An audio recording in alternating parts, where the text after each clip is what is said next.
pushed wearily away from the dark water and flew toward the land, grateful for what he had learned about work-saving low-altitude flying. But no, he thought, I am done with the way I was. I am done with everything I'd learned. I am a seagull like every other seagull, and I will fly like one. So he climbed painfully to 100 feet and flapped his wings harder, pressing for shore. He felt better for his decision to just be another one of the flock. There would be no ties now to the force that had driven him to learn. There would be no more challenge and no more failure. And it was pretty just to stop thinking and fly through the dark toward the light above the beach. Dark. A hollow voice cracked in alarm. Seagulls never fly in the dark. Jonathan was not alert to listen.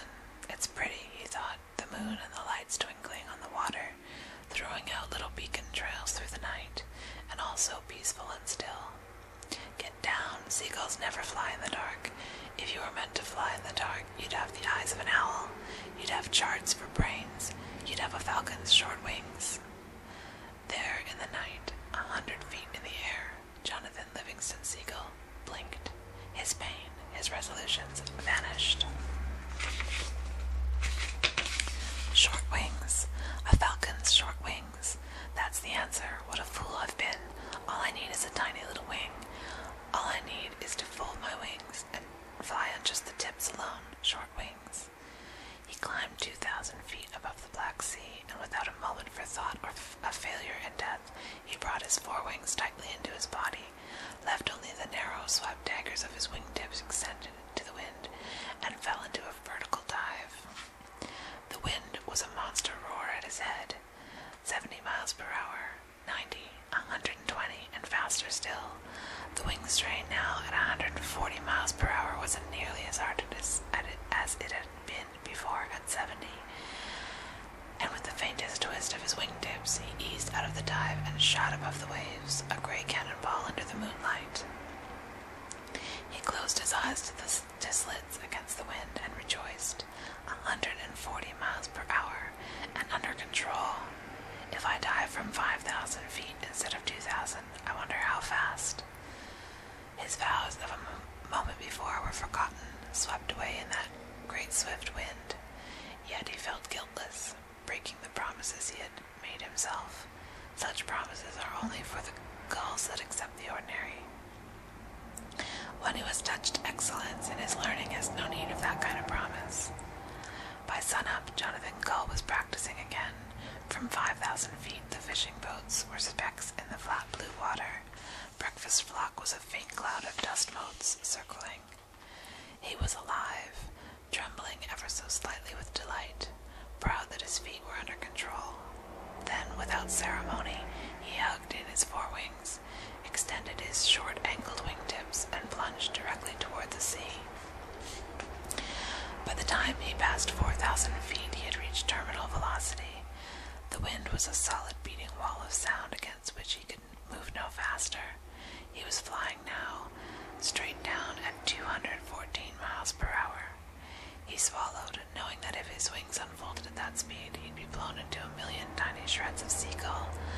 But the speed was power, and the speed was joy, and the speed was pure beauty. He began his pullout at 1,000 feet, wingtips thudding and blurring in that gigantic wind, and the boat and the crowd of gulls tilting and growing meteor fast, directly in his path. He couldn't stop. He didn't know yet even how to turn at that speed. Collision would be instant death, and so he shut his eyes. It happened that morning, then, just after sunrise, that Jonathan Livingston Seagull fired directly through the center of Breakfast Flock, ticking off 212 miles per hour, eyes closed in a great roaring shriek of wind and feathers. The gull of fortune smiled upon him this once, and no one was killed. By the time he had pulled his beak straight up into the sky, he was still scorching along at 160 miles per hour. When he had slowed to 20 and stretched his wings again at last, the boat was a crumb on the sea, 4,000 feet below. His thought was triumph, terminal velocity, a seagull at 214 miles per hour.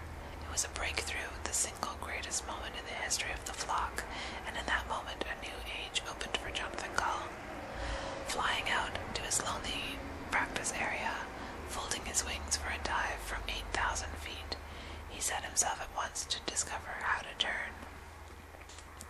A single wingtip feather he found moved a fraction of an inch, gives a smooth sweeping curve at tremendous speed. Before he learned this, however, he found that moving more than one feather at that speed will spin you like a rifle ball, and Jonathan had flown the first aerobatics of any seagull on earth. He spared no time that day for talk with other gulls, but flew on past the sunset. He discovered the loop, the slow roll, the point roll, the inverted spin, the gull bunt, and the pinwheel. When Jonathan Seagull joined the flock on the beach, it was full night. He was dizzy and terribly tired, yet in delight he flew a loop to land with a snap roll just before touching down. When they hear of it, he thought, of the breakthrough, they'll be wild with joy. How much more there is now to living, instead of our drab slogging back and forth to the fishing boats. There's a reason to life. We can lift ourselves out of ignorance. We can find ourselves as creatures of excellence and intelligence and skill. We can be free. We can learn to fly. And I think I'll stop it there. It's the end of chapter 1. Yeah, so anyway, it's a really good book. It sounds like on the surface, like I said, it sounds a little silly, but it's actually a really cool message. Anyway, I'll end this now. My throat is starting to hurt a little bit. I think I've made like 4 or 5 videos just now. So, my boyfriend should be getting home soon from work, and I will put these videos up over the next couple of days and make another one soon. So, thank you for all my subscribers. I think I'm getting close to 100 subscribers, which is crazy. And thanks for all your comments. I love reading comments. I wanted to say to the other whisperers out there, whenever I'm listening to your guys' videos, I always intend to leave a comment, but 9 times out of 10 I fall asleep while I'm listening, because I listen to them at night. So, yeah, sorry if I seem like I'm not really giving back in terms of commenting on your guys' videos. They're all awesome, and I am going to make a point of trying to remember in the morning to go in and comment on some of your videos, or, maybe make some video responses or something. But anyway, I am definitely enjoying everyone's videos, especially,